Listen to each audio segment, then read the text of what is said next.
Musique anime. Backstage. Eh bien salut à tous, bienvenue pour cette petite vidéo qui sera faite sur l'instant même. Alors attention, on est parti pour voir des jeux que l'on peut trouver en soirée pour les anniversaires. Voilà, donc quand vous faites une animation de mariage et que les mariés sont satisfaits de votre prestation, ils vous reprennent dans les autres années derrière pour justement animer des soirées pour les 18 ans ou les 20 ans de leurs enfants. Et là, on peut trouver quelques jeux sympas. Donc, je suis allé sur ce site. Donc voilà, ça me propose des trucs cool, on verra bien. On aura peut-être l'occasion de voir d'ici là dans la vidéo d'autres sites internet intéressants. Et c'est parti pour l'immersion de jeux de soirée. Alors j'en ai trouvé un, donc je découvre le site en même temps que vous. Alors il faut du maquillage, un rouge à lèvres, fard à paupières, eyeliner et blush. Bon, enfin, si vous connaissez pas grand chose dans le maquillage, demandez à votre petite sœur ou votre copine. Sur des petits papiers, on écrit le nom de chaque maquillage et sur d'autres petits papiers, on écrit les différentes parties du visage. Les yeux, la joue, et les lèvres. Dans un bol, on met des papiers de maquillage et dans l'autre bol, ceux des parties du visage. D'accord, jusqu'à là, tout va bien. Donc, on met des petits papiers avec le nom, justement, avec du maquillage, du nom de maquillage dans un saladier et l'autre sur ce qui peut nous donner le maquillage sur le visage. En fait, là, une partie du visage. Le principe du jeu, bah oui, évidemment, c'est à savoir quand même. On tire un papier dans chaque bol et il faudra alors maquiller la partie du visage inscrite avec le maquillage mentionné sur le papier. Donc voilà, c'est très simple, hein, c'est un jeu un peu, voilà, enfin voilà. On passe à autre chose. Le résultat est très drôle, comme ils disent. Ouais. Pour la suite, le Chubby Bunny.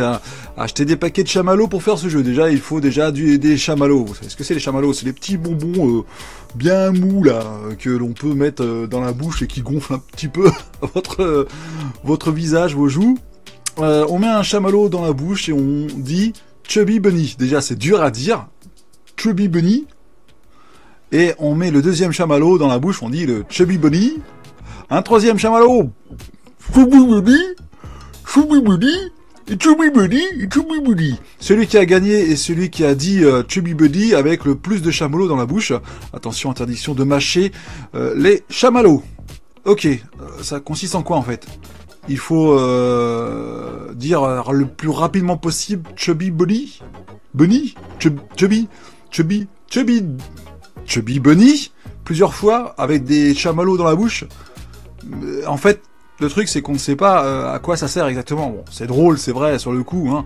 C'est vrai, ça c'est des jeux assez sympas, franchement, à faire chez vous. Je trouve ça original, c'est pas mal. Le jeu de la chaîne. Ah oui, alors attention, le jeu de la chaîne, bah, on le pratique déjà dans les anniversaires et dans les mariages aussi. On le fait déjà, ça s'appelle le mime enchaîné. Le mime enchaîné, eh bien, les joueurs se mettent à la queue leu. Le dernier choisit quelque chose à mimer et mime au joueur suivant qui est devant lui évidemment, et du deuxième au troisième, au quatrième, au cinquième, au dixième, ça peut aller loin comme ça. Le dernier devra deviner le mime, je pense. C'est ça, hein, la règle du jeu, c'est ça. Hein. Le dernier doit trouver ce que c'est et vérifier en le disant au premier. D'accord, ok. Bah en général, moi, il le dit plutôt à l'animateur. Mais bon, ça peut être sympa. Je découvre aussi cette règle de jeu, enchère ou surenchère. Alors, deux personnes se défient, peu importe le nombre d'invités. Le jeu se joue à 2. Exemple de défi, combien de cuillères de moutarde pouvez-vous manger à la suite? Voilà, ça c'est la question. Une des personnes choisies doit dire un nombre. Ok, jusqu'à là tout va bien. L'autre renchérit selon ce qu'il pense pouvoir faire. L'autre renchérit s'il se rend capable... Oh non. Alors en fait, déjà l'explication du jeu est très compliquée. Alors, allez-y pour que les gens comprennent. C'est encore plus dur de le dire quand vous avez un micro, d'annoncer au micro la règle du jeu. C'est bien quand les gens, vous avez la règle sur papier. Les règles de jeu, faut que ce soit assez rapide et très simple, hein, sinon les gens ne participeront pas et diront bah, qu'est-ce que c'est que ça, c'est quoi ce jeu, très difficile à comprendre. Voilà, il faut que ce soit des règles de jeu simples et rapides. Donc là, enchère et surenchère. Voilà. Quand on parle d'argent, quand on parle de mesures, quand on parle les gens ou même de calcul, les gens ne veulent pas participer évidemment. Un jeu drôle, c'est la momie PQ. Regardez comme sur la photo, hein, on met de la musique, on se met 2 à 2. Le but du jeu est d'enrouler le plus vite possible son binôme avec du PQ. À la fin de la musique, on décide qui est la plus belle momie. Alors ça, c'est un jeu de nos parents, c'est un très très vieux jeu. Le PQ, on peut en avoir à volonté, donc ça, il n'y a pas de problème, c'est très bien, c'est super comme jeu. Après, c'est vrai que, bon, voilà, c'est simple. C'est bien, c'est rigolo, mais c'est très connu. Hein. Le PQ, après, évidemment, va à la poubelle ou dans les toilettes. Mais vous risquez de boucher vos chiottes. Donc, c'est bien, c'est sympa, mais c'est trop connu. C'est trop... Puis après, il faut avoir un but du jeu. En fait, là, c'est élire la meilleure momie. Alors il y a un truc que je viens de découvrir aussi, c'est les chaises améliorées. Alors chaises musicales améliorées, on prépare de la musique, alors ça c'est pas difficile, hein. Vous faites une petite playlist de quelques chansons rigolotes, comme des chansons qui peuvent se danser, d'ambiance par exemple. On place des chaises, évidemment, on connaît tous la chanson. La musique commence.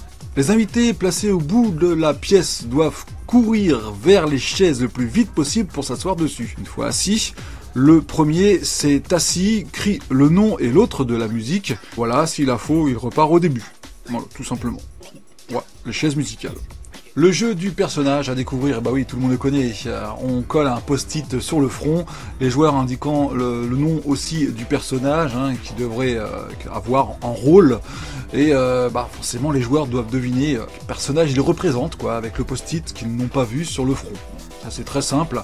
Après, en anniversaire ou en mariage, c'est un peu difficile à faire. Mais ça peut être drôle. Alors, dans les mariages, vous pouvez très bien faire ce jeu-là. Mais le truc, c'est que vaut mieux avoir des grands panneaux, vous savez, hein, qui le montrent à tout le monde sauf à eux. Ça serait bien que je propose ça aussi dans mes soirées. Tiens, ça serait sympa, ce truc-là. Ah ouais, c'est un truc à faire. Alors je visite un petit peu ce site, y a pas mal de jeux que je connais à l'ancienne. Il est bien expliqué, en fait les lignes sont bien faites, on peut voir tout ça, c'est que du texte copié-collé, c'est très bien, vous pouvez créer votre petit book avec ça. Et ce que je recherche, c'est des jeux un peu faciles, un peu de mime, très simple à comprendre.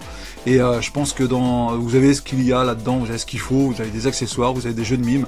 Ça, c'est très bien. Donc voilà les amis, pour cette petite vidéo assez rapide, pour avoir des idées de jeux, allez sur ce site, il est très sympa. Je trouve qu'il y a des jeux qui correspondent bien dans vos soirées pour les adolescents, mais aussi vous pouvez les adapter pour les adultes. Hein. Voilà, c'est tout simple, les adultes sont très joueurs aussi, donc c'est très drôle à faire avec eux, avec toute la famille et les amis.